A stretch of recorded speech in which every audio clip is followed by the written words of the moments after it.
जी हाँ मेरे प्यारे छात्र जी, आप सभी को इस चैनल पर पुनः स्वागत।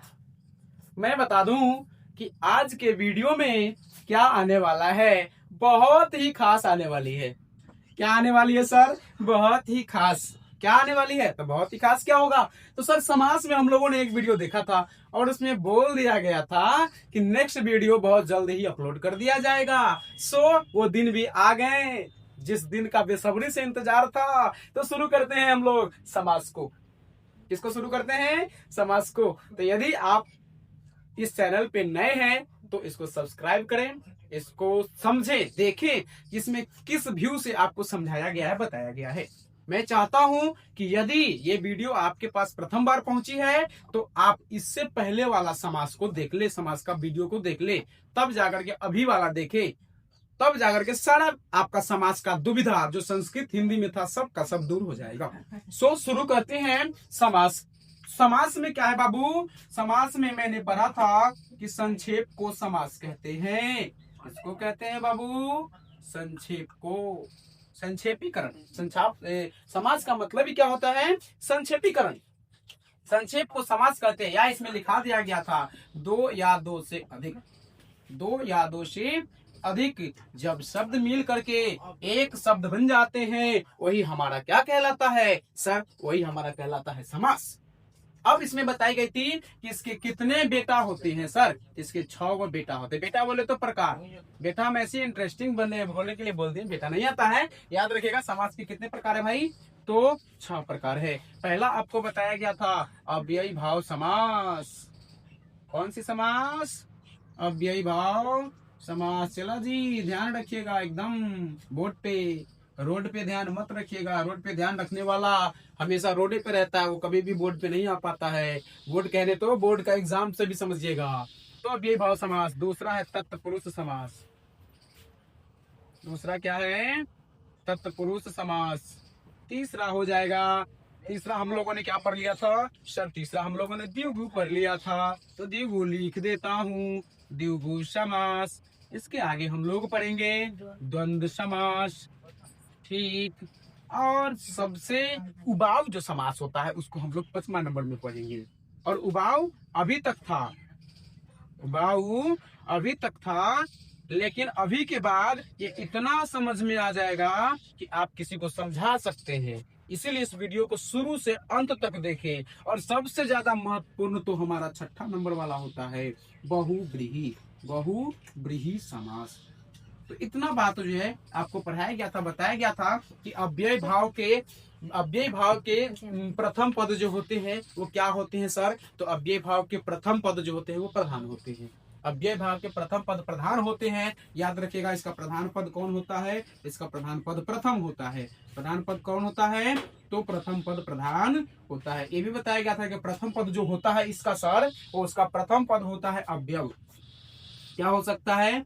अवयव हो सकता है। इसका प्रथम पद उपसर्ग भी हो सकता है। सो पहला वीडियो में सब बता दिया गया कैसे होता है, नहीं होता है। उदाहरण भी आपको बताया गया है, एक से बढ़ के एक उदाहरण आपको बताए गए हैं। फिर तत्पुरुष के बारे में बताया गया था। तत्पुरुष में क्या होता है कि इसके बीच में कारक चिन्ह लगी होती है। इसके बीच में कौन सा चिन्ह लगी होती है? कारक चिन्ह लगी होती है। फिर हम लोगों ने द्विगु समास को पढ़ा था। इसमें हम लोगों ने पढ़ा था कि इसका प्रथम शब्द जो होता है वो संख्यावाची होता है। कौन सा वाची भाई?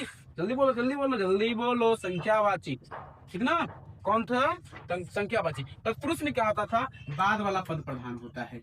कौन? बाद वाला पद। इतना बात को मैंने एक वीडियो के माध्यम से एकदम 19 से 20 मिनट का वीडियो था, उसमें हम लोगों ने पूरा समझ चुका है कि क्या होता है। कहाँ गया भाई आपकी डस्टर? सर यहाँ है आपकी डस्टर। सो मैं ये सब पीछे की थी, अब हम अभी का शुरू करते हैं। और अभी एकदम पूरे जोशो होशो हवास के साथ जो विद्यार्थी नहीं पढ़े हैं उन्हें सूचित कर दीजिए कि अरे देख लो समास तुरंत खत्म हो गया है। और समास ही नहीं खत्म हुआ है, परीक्षा की दृष्टि से हमेशा हमेशा के लिए दिमाग में सेट हो गया है। जो समाज से संबंधित आने वाले प्रत्येक सवालों को चुटकी बजाएंगे और आंसर पाएंगे वाला सवाल आ जाएगा। सो देखेंगे चौथा नंबर। चौथा नंबर हमारा है सर द्वंद्व समास। कौन समास है? द्वंद्व समास। मेरे प्यारे, आपको पता होना चाहिए कि इसमें नाम आ रहा है द्वंद्व, नाम से काम जाहिर है। द्वंद्व, द्वंद्व का मतलब क्या होता है? तो सर द्वंद्व का मतलब होता है क्या? क्या? किसका? दोनों पद प्रधान। क्या लिखेंगे? वैसा समास। क्या लिखेंगे बाबू? वैसा समास जिसका दोनों पद प्रधान हो। वैसा समास जिसका दोनों पद प्रधान होता है। दोनों पद प्रधान होता है। दोनों पद प्रधान होता है, उसे हम क्या कहते हैं साहब? तो साहब उसे हम द्वंद्व समास कहते हैं। द्वंद्व समास कहते हैं। समझ गए ना कौन समास कहते हैं? द्वंद्व समास। आपको समझ आनी चाहिए कि वैसा समास जिसका दोनों पद प्रधान होता है उसको हम द्वंद्व समास कहते हैं। अगर इसका उदाहरण पूछे, क्या पूछे भाई? उदाहरण पूछे तो सबसे पहला उदाहरण हम लोग क्या देंगे? तो सबसे पहला उदाहरण हम लोग देते हैं खाने वाला। खाने वाला क्या हो सकता है सर? दाल भात। कोई के मन हुआ कि सर हमको दाल भात खाने का मन नहीं है तो दूसरा चीज खा लो। दूसरा चीज देखो क्या है? रोटी सब्जी। अगर कच्चा चीज खाना है तो लिख लो साग सब्जी। साग सब्जी। समझ गए? और भी इसके उदाहरण है, और भी उदाहरण लिख दूं चाहते हैं? जी हाँ लिख दूं। माता पिता। माता पिता। उसके बाद आप क्या लिख सकते हैं? पति पत्नी। पति पत्नी। और क्या लिख सकते हैं सर? तो और सर आप लोग लिख सकते हैं, वो लिख सकते हैं दिन रात। दिन रात। हाथ पैर। हाथ पैर। इटी से कर दे। बोलो ना। नहीं नहीं बोल रहा है, कर दे। जी हाँ कर दे। और भी है, इसके अलावा भी क्या क्या आ सकता है सो आप देखेंगे। अन्न जल, खरा खोटा, सुख दुख, राजा रानी, ये सब आ सकता है। याद रखिएगा ये सब चीज आता है। तो इसका पहचान क्या होगा साहब? इसका पहचान क्या होगा जी? इसका पहचान होगा बाबू। इसका पहचान क्या होता है? तो इसके दोनों शब्दों के बीच, इसके दोनों शब्दों के बीच, इसके तो इसके कहे तो द्वंद्व समास। दोनों इसके दोनों शब्दों के बीच, दोनों शब्दों के बीच बीच क्या होता है? क्या होता है जल्दी बताइए मेरे प्यारे विद्यार्थियों जी। इसको कहते हैं संयोजक चिन्ह। क्या कहते हैं बाबू? संयोजक चिन्ह। यानी ऐसा का चिन्ह दिखाई दे दे तो समझ जाना है न न न न वही होगा। कौन कौन होगा जल्दी बताओ? तो द्वंद्व समास संयोजक चिन्ह होता है। संयोजक चिन्ह होता है। ध्यान रखिएगा। कोई भी उदाहरण हो और उसके बीच संयोजक चिन्ह हो। कोई भी उदाहरण हो और उसके बीच संयोजक चिन्ह हो। संयोजक चिन्ह बोले तो ये वाला चिन्ह, दो शब्दों के बीच ये चिन्ह जो आता है, ये चिन्ह हो तो समझ जाना है कि किस समास का उदाहरण होगा? तो सर द्वंद्व समास का उदाहरण होगा। ठीक। हाँ अब आपके मन में ये सवाल होगा, सर ये रहेगा तब क्या होगा? सर रातों रात, दिनों दिन। तो ये किस समास का उदाहरण होगा? तो सर ये होता है अव्ययी भाव समास का। किसका होता है बाबू? अव्ययी भाव। बहुत इसके बारे में बहुत समझाया गया था पिछले वीडियो में, देख लीजिएगा जाकर के, और नहीं समझ में आता है तो। ठीक। देखिएगा अब है 5 नंबर। 5 नंबर जो सब शिक्षक बताते हैं कि बड़ा भारी होता है और पढ़ा भी देते हैं तब भी विद्यार्थी के दिमाग में नहीं रहता है। लेकिन हमारी कोशिश है, हमारी चाहत है कि हमारे विद्यार्थी भी इस समाज को ऐसे पढ़े जैसे कि मानिए इससे जन्मों जन्मों का नाता रिश्ता हो। ठीक। तो नाता रिश्ता कैसे बनाएंगे? देखिए कर्मधारय समास, नाम ही है कर्मधारय समास। इसमें क्या हो रहा था? अव्यय भाव में हो रहा था प्रथम पद प्रधान, तत्पुरुष में हो रहा था उत्तर पद बाद वाला पद प्रधान, द्विगु में हो रहा था उसमें जिसका प्रथम पद संख्यावाची हो। अब हमारा द्वंद्व में क्या हो रहा था? जिसका दोनों पद प्रधान हो रहा है, इसके बीच संयोजक चिन्ह लग रहे हैं। अब हमारे जो कर्मधारय समास आता है, इस कर्मधारय समास में क्या होता है कि पहला जो शब्द होगा, इसका प्रथम शब्द जो होता है वो विशेषण होता है, और दूसरा जो शब्द होता है वो हमारा क्या होता है? तो सर वो हमारा होता है विशेष्य। विशेषण और विशेषण। तो सबसे पहले मैं बता दूं आपको मोटे मोटे अक्षरों में कि विशेषण और विशेषण में क्या अंतर होता है।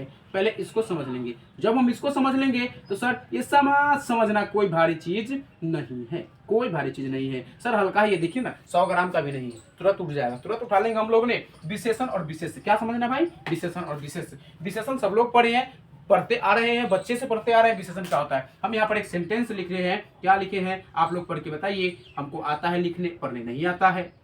बताओ जल्दी से क्या लिखे हैं? क्या लिखे हैं? जल्दी बताओ ना। यह गाय क्या रे? यह गाय काली है। क्या लिखा हुआ है? यह गाय काली है। एक चीज और लिखते हैं, मोहन तेज छात्र है। मोहन तेज छात्र है। तेज छात्र है। आप लोग भी तेज ही है, ऐसा नहीं है कि हम सिर्फ मोहन का नाम लिखे, आपका नाम नहीं जान रहे इसलिए नहीं लिखे। आप भी अपना नाम कमेंट कर दीजिएगा, हम लिख देंगे कि आप भी एक तेज छात्र है। चाहे आप अपने से मोहन की जगह आप अपना नाम जोड़ लीजिए, कोई बात नहीं है। हालांकि इसको लिखना नहीं है, इसलिए हम समझा रहे हैं आपका नाम है कि आपका नाम हमको क्या मतलब, आपके नाम से आप पढ़ते रहिए, बस पढ़ने से मतलब रखिए। हाँ, तो क्या है भाई, यह गाय काली है, मोहन तेज छात्र है। बताइए, अगर पूछेगा ये वाक्य में विशेषण क्या है, तो सर विशेषण काली है। का है भाई? गाय करिया कपड़ा गाय है, इसलिए काली है। इसमें विशेषण पूछे जो तो बता देंगे तेज। तेज हमारी विशेषण है। लेकिन लेकिन अगर पूछे कि विशेष क्या है इसमें और इसमें, तो सर विशेष हम क्या बताएंगे? गाय विशेष है और इसमें मोहन विशेष है। क्यों सर? काहे सर? विशेषण क्या होता है? जो विशेषता बताता है, यानी काली है, मोटी है, तेज है, खराब है, अच्छा है, जो ये सब बता रहा है ये हमारा विशेषण है। तो जो गुण को बताता है उसको हम विशेषण कहते हैं, और जिसकी गुण को बताया जाता है उसको हम क्या कहते हैं सर? विशेष कहते हैं। किसकी गुण को बताई गई है? तो गाय। किसको कह रहे हैं काली? तो गाय को कह रहे हैं। यहाँ पर तेज किसको कह रहे हैं? तो मोहन को कह रहे हैं। इसलिए हमारा मोहन क्या हो जाएगा? विशेष हो जाएगा। और तेज जो है वो तेज हमारा क्या हो जाएगा सर? तो क्या हो जाएगा? जल्दी बताओ, जल्दी बताओ, जल्दी बताओ। नहीं पता ना? नहीं पता ना? नहीं पता ना सर? वो विशेष हो जाएगा और ये विशेषण हो जाएगी। सो मैं इसकी परिभाषा की ओर चलता हूं। मैं सच बताता हूं, ये समास हम भी पढ़ाते थे 2-3 साल पहले, तो हमें खुद समझ नहीं आता था। लेकिन जब मैंने अध्ययन किया इसके बारे में, तब जाकर समझ में आया कि अरे इससे हल्का तो कोई समास ही नहीं है। तो इसका हम क्या परिभाषा लिखेंगे? वैसा समास, वैसा समास, वैसा समास जिसके जिसके पहला पद, जिसके पहला पद, जिसके पहला पद विशेषण, जिसके पहला पद विशेषण तथा तथा तथा तथा दूसरा पद, तथा दूसरा पद, दूसरा पद क्या हो रहे? विशेष्य हो। अभी विशेषण विशेष समझे थे, ये लिखेंगे। दूसरा पद विशेष्य हो। कौन समास कहलाता है सर? सर सर सर कर्मधारय समास कहलाता है। कर्मधारय समास कहलाता है। कर्मधारय समास कहलाता है। समझ में आया बाबू? बहुत अच्छा। अगर इसका उदाहरण पूछे, क्या पूछे रे? उदाहरण तो क्या देंगे? क्या देंगे बाबू? क्या देंगे इसका उदाहरण? तो सबसे पहला बात, ये को गायकर है, भोजपुरी में बड़ा वायरल हो चुका है, उसी का नाम है नीलकमल। क्या नाम है बाबू? नीलकमल। गायकर को मत ध्यान में रखना, एक ट्रिक बना सकते हो कि नीलकमल एक हमारा कर्मधारय है। नीलकमल कैसे भाई? तो वैसा कमल जो नीला हो। इसका मतलब क्या होता है? वैसा कमल जो नीला हो, वैसा कमल जो नीला हो। ठीक, तो कमल नीला, कमल नीला। तो कमल हमारा विशेष है, विशेषता बताई जा रही है जिसकी, तो कमल की विशेषता बताई गई। और नीला, नीला विशेषण है। तो क्या बोले हैं कि पहले विशेषण, क्या बोले हैं, क्या बोले हैं? जिसके पहला पद विशेषण, दूसरा पद विशेष, है ना? तो जिसका पहला पद विशेषण, दूसरा पद विशेष होता है, वो हमारा कौन समास कहलाता है सर? वो कर्मधारय है। तो नीलकमल हो जाएगा। फिर आ जाएगा हमारा महापुरुष। क्या आ जाएगा बाबू रे? महापुरुष। अब क्या उदाहरण लिख सकते हैं सर? आप लोग जो है ना खूब जो है खाने का काम करते हैं। क्या खाने का काम करते हैं सर? काली मिर्च। वैसा मिर्च जो काली हो। फिर क्या लिख सकते हैं सर? इसका हम लिख सकते हैं परमानंद।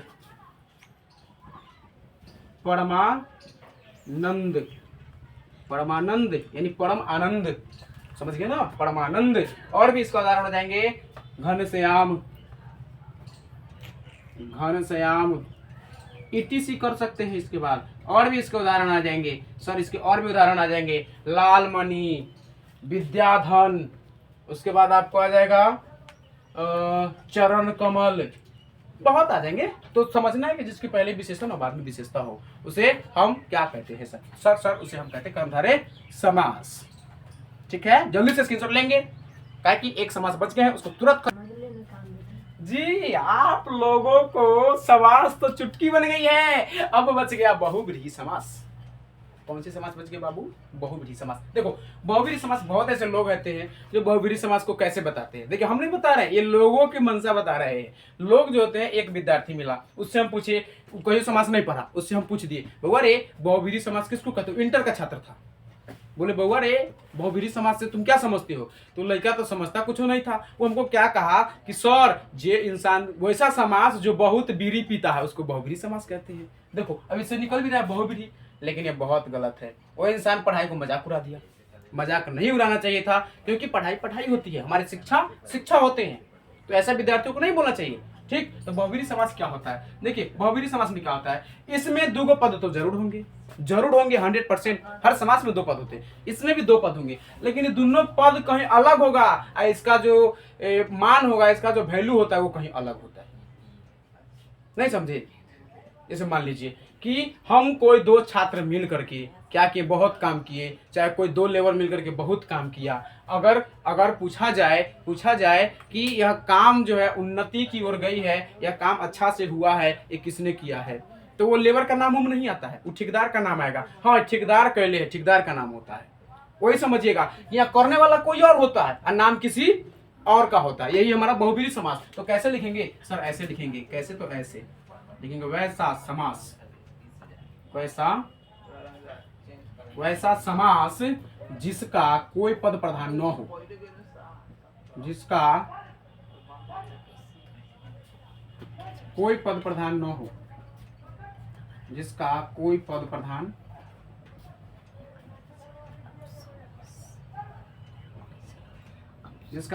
प्रधान जी हाँ विद्यार्थी, जो हमको लगता है ना कि आप लोग नहा धोआ के बैठने नहीं पढ़े के लिए, होता क्या है, कुछ ना कुछ इश्यूज हो रहा है। पहले क्या इश्यूज हुआ, तो सर जैसे हम वीडियो बना रहे थे किसी का कॉल आ गया। अब किसी का कॉल नहीं था, कंपनी वाला हमारे पास कॉल किया था। किस लिए कॉल किया था जानते हैं ना? आप लोग समझ सकते हैं हम कितने बड़े आदमी, कंपनी वाला फोन करता हमारे पास। अब वो दुविधा खत्म हुई। अब दुविधा क्या हुआ, लाइन है बॉल अपने से गुम हो गया। इसलिए आप लोग जो है विनती कीजिए कि आप लोग कम से कम निहार धोआ के बैठिए पढ़ने के लिए, तब जाकर के शुद्धिकरण होगा। ऐसा तो नहीं कि हम निहार धोआ के नहीं है। देखिए आज गंगा स्नान का तिथि है और हम ना नहाए होंगे, ऐसा हो ही सकता है। हम अब नहाएंगे जाने के बाद, क्योंकि आपकी पढ़ाई पहले होनी चाहिए ना। हमारा श्रेय है आपका पढ़ाई, जब तक आप नहीं पढ़ पाते तब तक गड़बड़ है। देखिए बहुव्रीहि समास वैसा समास जिसका कोई पद प्रधान न हो तथा उसका कोई अर्थ अलग निकले, उसको हम क्या कहते हैं? बहुव्रीहि समास कहते हैं। इसका उदाहरण ले लीजिए, जल्दी जल्दी जल्दी जल्दी जल्दी जल्दी। सर ये बहुत मात्रा में पूछता है, छोड़ के मत भागिएगा इसको। इसका उदाहरण क्या होगा? गजानन किसको कहते हैं? गजानन किसको कहते हैं बाबू? तो कहते हैं सर विष्णु भगवान, गणेश भगवान, सॉरी विष्णु बोल दिए, गणेश भगवान को किसको कहते हैं? गणेश भगवान को। नीलकंठ किसको कहते हैं? तो भगवान शिव जी को। किसको कहते हैं? शिव जी को। बिना पानी किसको कहते हैं? बिना पानी यानी जिसके हाथ में बिना हो, जिसके हाथ में क्या हो? बिना हो। तो किसके हाथ में बिना है भाई? तो हमारे सरस्वती माँ के हाथ में बिना है, तो सरस्वती जी को कहते हैं। क्या कहते हैं? चक्रपाणी, जिसके हाथ में चक्र हो, जिसके हाथ में क्या हो? चक्र हो। तो हम चक्र किनके हाथ में देखते हैं? तो भगवान विष्णु के हाथ में देखते हैं। उसी प्रकार से हमारे सबसे महान पुरुष जो सारे पृथ्वी को जीतने का योद्धा रखते हैं, जिनको हम कहते हैं दशानन। क्या कहते हैं बाबू? दशानन। ये भी हमारे क्या हो जाएंगे? तो बताओ, ये भी हमारे बहुव्रीहि समास हो जाएंगे। और भी देख लें तो सर लंबोदर। तो मैं चाहता हूं, मैं आशा करता हूं कि आप लोगों को ये वीडियो पूरा समझ में आया होगा। मैं कोशिश करता हूं कि आप हर चीज को समझ सकें। इस वीडियो को जितना से जितना शेयर करें ताकि हर विद्यार्थी समाज से अवगत हो सके। धन्यवाद, बहुत बहुत शुक्रिया इतना वीडियो देखने के लिए।